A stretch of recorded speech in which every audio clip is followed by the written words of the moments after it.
Hey guys, today we're going to talk about the tort of inducing breach of contract. What is inducing breach of contract? If a person, for example myself, knows that there is a contract between party A and party B, okay, a contract, and I do something to party A to cause him to breach his obligations under the contract to party B. So if I do something to make him breach the contract with party B, then I am liable under the tort, which is a civil wrong, of inducing breach of contract.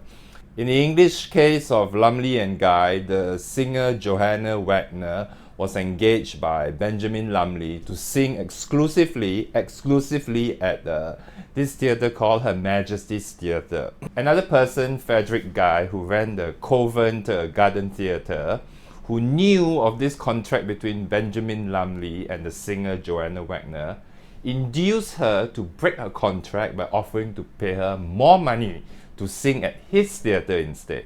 So Mr. Benjamin Lumley sued and obtained an injunction to prevent Frederick Guy from poaching the singer to sing at Covent Garden.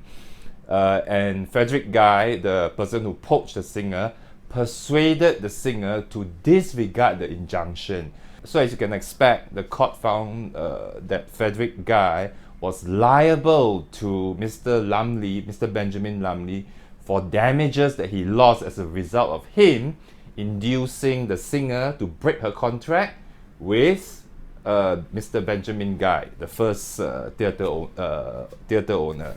And the damages was for the income that he lost as a result of Frederick Guy inducing the singer to breach the contract.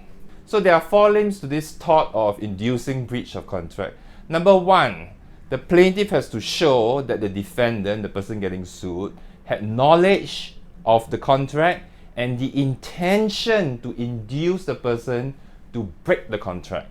Second element that the plaintiff must prove, there was procurement. That means the plaintiff, the one suing, has to prove that the defendant directly persuade one of the parties to break the contract or induce one of the parties to break the contract.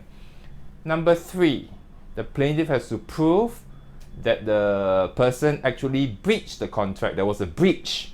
Number four, the plaintiff has to prove that he suffered loss or he suffered damage as a result of the person inducing the breach of the contract.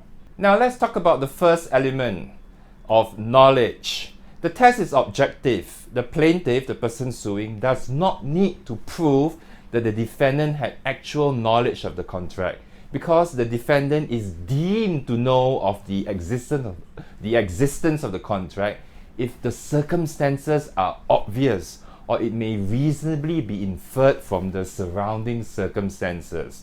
And the plaintiff also does not need to prove that the defendant knew the precise terms of the contract. It is sufficient that the plaintiff proves that the defendant knew of the existence of the contract.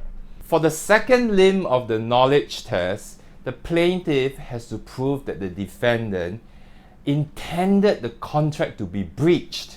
The English court in the case of OBG Limited and Allen held that the plaintiff must show that the inducer intended the breach of the contract as an end in itself or as a means to a desired end. That means the plaintiff has to show that the breach of the contract is the main purpose, is an end in itself, and the fact that it was only a foreseeable consequence or a mere natural consequence of his actions is not sufficient to satisfy the second limb. This narrow approach was endorsed by the Singapore High Court in Tribune Investment Trust Inc.